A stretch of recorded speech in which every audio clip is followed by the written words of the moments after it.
김문수 국민의힘 후보는 국회에서 긴급 기자회견까지 열면서 이재명 후보를 강하게 비판했습니다. 민주당의 이재명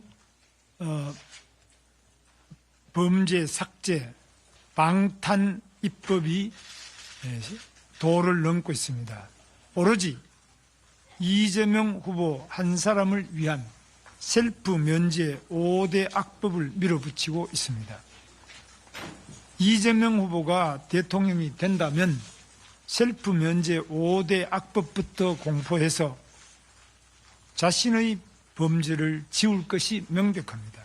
입법으로 권력자의 범죄를 삭제하고 입법권으로 사법부를 겁박하는 것이야말로 자유민주주의를 파괴하는 범죄 행위입니다.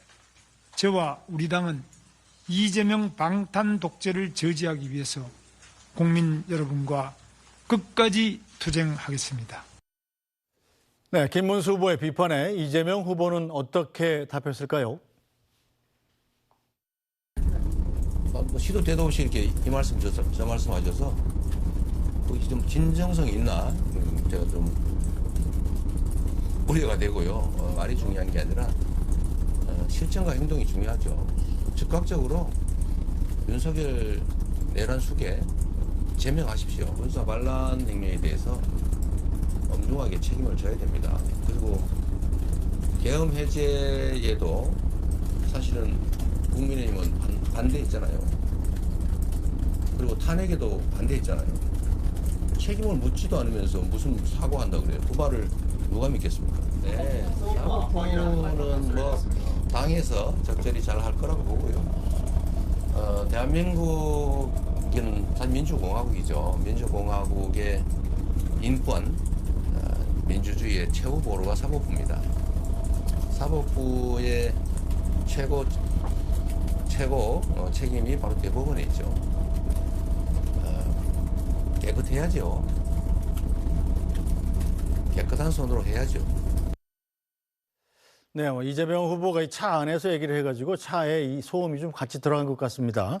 자, 먼저 국민의힘과 김문수 후보가 공세를 펼친 셀프 면제 5대 악법. 이 내용이 뭔지부터 정화선 논설위원께서 간략히 정리해 주시겠습니까? 일단은 지금 이제 법사위를 통과해서 본회의 이제 올라갈 네. 공직선거법 개정안이 있어요. 이게 뭐냐면은 개정의 핵심은 250조 1항인데요. 이게 허위사실 공표 금지에 관한 조항입니다. 네. 어떻게 되어 있냐 하면은 목적, 선거 당선을 목적으로, 그다음에 방법은 연설, 방송, 통신 이런 것들을 통해서 뭐에 대한 허위사실을 공표하면은 법에 걸리느냐. 그게 이제 나온 게 출생지, 가족관계, 직업, 경력, 재산, 행위 등에 관한 허위사실입니다. 네. 이 중에 출생지나 가족관계, 직업, 경력, 이런 재산 이런 것들은 딱 나오잖아요. 이게 거짓말이냐 아니냐가. 거짓말을 하기가 상당히 어렵죠. 그렇죠. 네. 근데 저 행위라는 부분이 사실은 조금 애매할 수 있는 주관적 인식의 영역이 개입할 수 있는 부분이긴 해요. 네. 그래서 지금 현재 그 이재명 후보에게 지금 걸려 있는 위반 부분이 백현동 발언이라든지 네.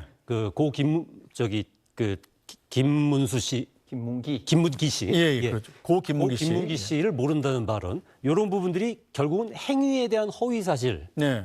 지금 법원은 보아가지고 거기에 대한 유죄 판결을 내린 거잖아요. 네. 지금 민주당이 개정하고자 하는 부분은 그 행위에 대한 허위 사실에서 그 행위라는 말을 빼고자 하는 겁니다. 그러니까 네. 그 앞에 있는 것들은 허위 사실 공표하면 안 되는 건데 행위라는 말을 빼면은 이 백현동 발언이라든지 그다음에 고 김문기 씨 관련 발언이라든지 이런 부분들이 이 공직선거법 250조 1항에 걸릴 이유가 없어지는 거죠. 네. 그래서 이게 법이 바뀌면 결국은 이재명 후보 같은 경우 선거법 관련해서는 면소 판결을 받을 가능성이 굉장히 높아지는 겁니다. 아예 재판 자체가 사라지는 거죠? 예, 죄가 없어져 버리는 거죠. 네. 아예 규정상으로.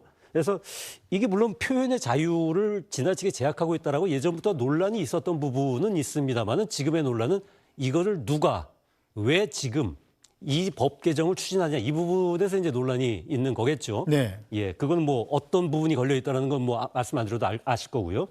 그다음에 이것과 함께 또 법사위에 계류 중인 법안이 뭐냐면 지금 대법원이 이제 이례적으로 빨리 파기환송 유죄 취지로 파기환송을 했는데 이재명 후보의 선거법 재판을 이게 대선 개입 아니냐 그 부분의 의혹에 대해서 특검을 해야 되겠다라는 게 지금 민주당 입장이에요. 네. 그래서 조희대 대법원장 특검법이 지금 올라가 있고요. 그다음에 법원 조직법을 개정을 해가지고 지금 대법관이 14명입니다. 이거를 100명까지 늘리겠다라는 법원 네. 조직법 개정안을 지금 발의를 해놓은 상태예요. 그리고 헌법재판소법을 바꿔가지고 지금까지는 이제 대법원까지 1심, 2심, 3심 하면 이제 끝나는 거 아닙니까? 네네. 근데 이 3심에서 불만이 있을 경우 헌법재판소로 가져갈 수 있게 하는, 그러니까 어찌 보면 사실상 4심제를 하게 되는 거죠. 네. 이런 법 개정안을 지금 민주당이 무더기로 지금 발의를 해놓고 있습니다. 네. 예, 물론 이 부분도 한 번은 뭐 논의할 부분이고 뭐 사법 개혁의 측면에서 여러 가지 있을 수 있지만 앞서도 말씀드린 대로 누가 언제 이것을 추진하느냐에 따라서 여기에 대한 어떤 정치적 해석은 가지가지로 나올 수가 있는 부분이죠. 그래서 아까 조금 전에 그 녹취에서 들으셨던 김문수 후보가 이런 이 법들에 대해서 지금 그 굉장히 공세적인 입장을 취하고 있는 거, 그 다음에 거기에 맞받아 가지고 이재명 후보는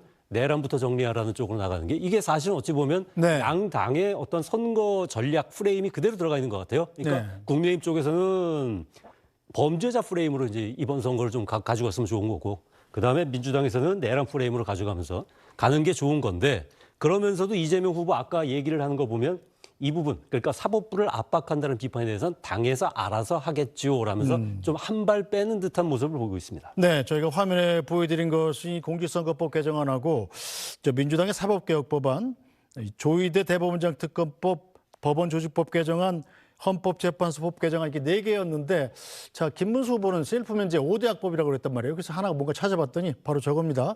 자, 형사소송법을 개정해서 대통령이 당선되면 현재 진행되고 있는 형사재판도 정지한다. 이걸 합쳐서 이제 김문수 후보가 이재명 후보 셀프 면제 5대학법이라고 부른 건데, 자, 대통령 후보가 지금 상당히 바쁜 상황 아니겠습니까? 유세하기도 바쁜데 일부러 긴급 기자회견까지 자청하면서 사실은 다 알고 있는 일을 이렇게 강조하는 것은 또 어떤 전략이라고 봐야 될까요? 예, 지금 대한민국이 6월 3일 날 대통령 선거, 21대 대통령 선거를 하는데, 사실 대통령 선거는 이제 지나가면 뭐 그만입니다. 그런데 이런 어떤 법들이 통과되면은 이런 어떤 법으로 인해서 대한민국의 가장 중요한 국민 주권을 뒷받침하는 3가지 큰 축이 있죠. 자유민주주의 사법부의 독립을 바탕으로 한 또 법치주의, 그리고 권력 분립, 이 3가지 축이 굉장히 흔들린다. 그렇기 네. 때문에 이것은 대통령 선거 이전에 우리 대한민국의 정체성하고 관련된 문제인데, 이 5가지 지금 이제 악법, 뭐 이 5가지 말고도 더 많습니다. 예를 들면 뭐 발의가 된, 예를 들어서 뭐 그 법 왜곡죄가 이제 들어간 형법 개정안이라든지 굉장히 지금 많이 있거든요. 이런 어떤 법들은 이재명 후보만을 위한 위인설법이고 명백히 대한민국의 법치주의를 깨는 위헌 입법인데도 불구하고 지금 이재명 후보 그리고 민주당이 압도적인 다수 의석으로 지금 밀어붙이고 있고, 만약에 이런 법들이 통과하게 된다면 굉장히 우리 사회가 혼란에 빠질 수밖에 없다. 예를 들면 공직선거법 같은 경우 행위 분야를 빼게 되면은 이제 이런 방송이라든지 뭐 인쇄라든지 신문이라든지 이런 곳에서 허위사실을 막 공표해도 거기에 대한 어떤 구체적인 처벌 근거가 없습니다. 그리고 상대방 후보를 명백한 어떤 그런 어떤 증거도 없는데 비방을 해도 기껏 명예훼손법이라든지 뭐 이 정도밖에 처벌을 못하지 공직선거법 상의 허위사실 공표로 처벌할 수가 없게 됩니다. 자, 그렇게 되면 이 선거한 과정에서 굉장히 혼탁하고 흑색 선전이 난무할 수밖에 없는 그런 상황이 되는 것이죠. 그리고 법원조직법도 생각해 보십시오. 지금 100명으로 지금 이제 대법원의 대법관 수가 늘어나게 된다면, 그리고 또 중요한 게 이겁니다. 현재는 대법관의 자격 기준이 판검사인데 그런 판검사 자격 기준도 없애야겠다는 거예요. 그러면은 좌파 시민단체에서 활동한 사람들이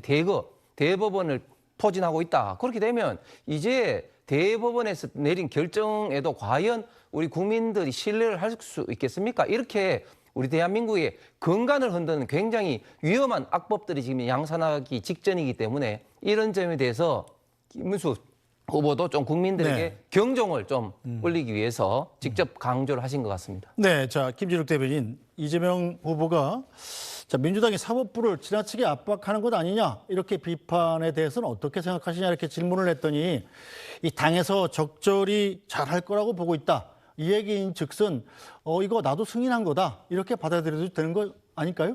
그 지금 이재명 후보는 공직선거, 대통령 선거에 출마해서 후보자로서 지금 전국을 다니면서 유세하기도 바쁜 상황이고요. 지금 당에서 추진하고 있는 입법 사안들에 대해서는 당의 국회의원들, 특히 법사위 의원들을 중심으로 해서 이 논의는 차분하게 진행되면 될 일입니다.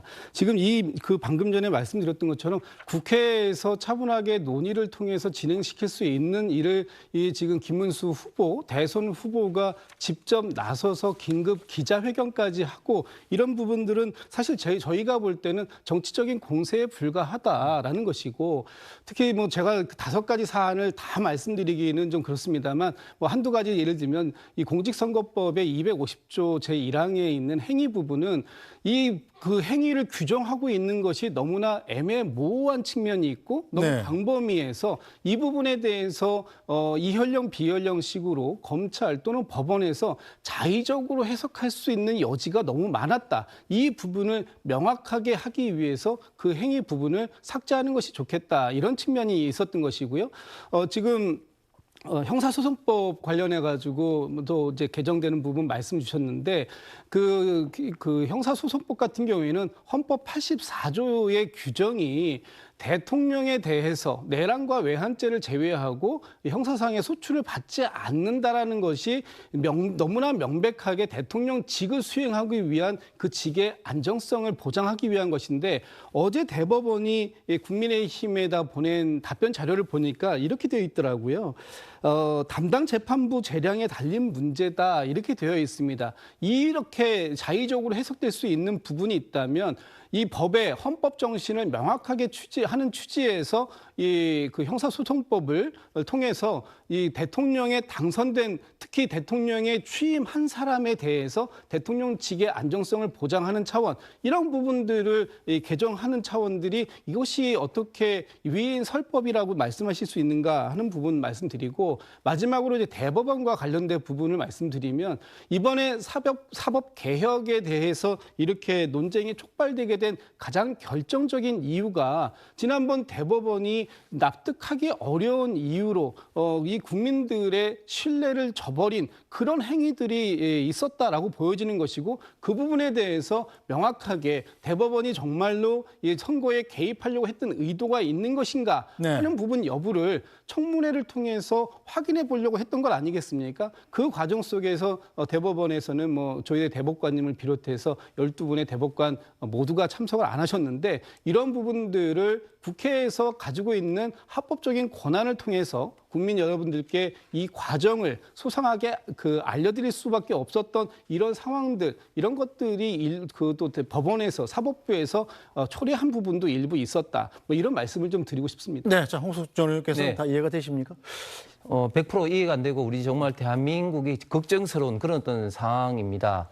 아니 얼마 전까지 예를 들어서 5월 1일 날 대법원에서 파기환송심 결정하기 이전에 민주당에서 뭐라 그랬습니까? 이렇게 신속하게 판결하는 것은 무죄로 취지로 결정할 거다. 박지원 의원도 신뢰한 만한 소식통으로부터 무죄다. 그렇게 이야기를 했지 않습니까? 그런데 본인들에게 불리한 결정이 나니까 그때부터 조희대 대법원장을 비롯해서 대법원에 대해서 압박을 가하고 협박을 하고 고발을 해서 수사를 지금 현재 공수처에서 배당을 하고 또 청문회를 개최를 한다. 탄핵을 한다. 특검법을 한다. 이렇게 하고 있습니다. 이렇게 사법부를 본인들의 입맛에 안 맞는 판결을 한다고 해서 압박을 가하는 사례는 독재 정권밖에 없죠. 베네수엘라라든지 또 필리핀의 두테르테의 경우 그리고 터키 에도란 같은 경우는 본인의 어떤 마음에 안 드는 판사들을 뭐 수사하고 그러기도 했는데 과연 우리 대한민국이 지금 글로벌 넘버 탑10 안에 들어있는 어떤 선진국으로서 그런 어떤 국가들 같은 독재 국가로 갈 수 있겠습니까? 그리고 좀 전에 말씀하신 공직선거법이라든지 이렇게 되면은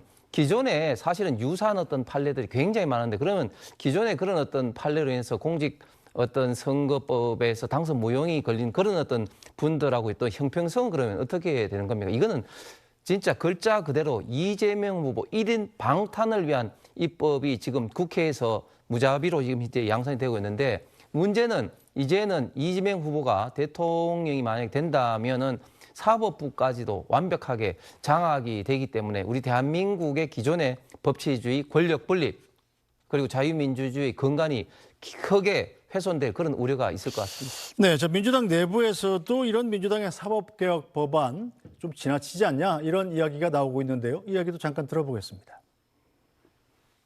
저는 이제 대법원장에 대한 특검법 또 뭐 탄핵 뭐 이런 문제 등등 대법원장에 대한 청문회는 저는 처음부터 안 나올 줄 알았어요. 하나 정치 공세로 보고 그 특검법이나 탄핵 이런 것에 대해서는 신중을 기해야 합니다. 그렇게 안 해도 국민들은 판단하고 있고 또 다른 헌법 정신에서 하기 때문에 그러면은 저는 자제하기를 바라고 또 그렇게 조언을 할 겁니다. 본회의까지는 안 가리라고 봅니다.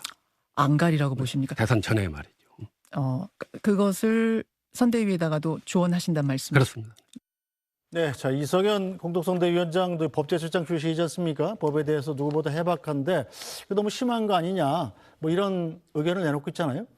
입법부에서는 뭐 다양한 논의를 할 수 있는 기관들이고요. 특히 저희 민주당 입장에서도 지금 뭐 저희가 일방적으로 이 법안을 다 밀어붙이겠다 뭐 이런 의지는 아닙니다. 제가 알기로는 제 생각에도 그렇고 이 많은 부분에 있어서 지금의 이런 논란을 촉발시킨 부분을 이 부분에 대해서는 사법부 안에서 스스로 지금 많은 비판의 목소리가 나오고 있고 또 전국 법관 회의가 소집되는 등 어떤 자정의 노력들이 분명하게 있다라는 측면을 봤을 때 이런 여러 가지 상황들을 종합적으로 고려하고 검토해서 지금 이제 처리할 문제이지 이것을 지금 당장 뭐 지금 법사위의 소위에 올라간 법안들도 있고 법사위 전체 회의를 통과한 법안들도 있습니다만 그것을 당장 지금 언제까지 반드시 통과를 시켜서 국회 본회의에 올리겠다 뭐 지금 그런 구체적인 일정을 지금 당 내에서 잡고 있지는 않습니다.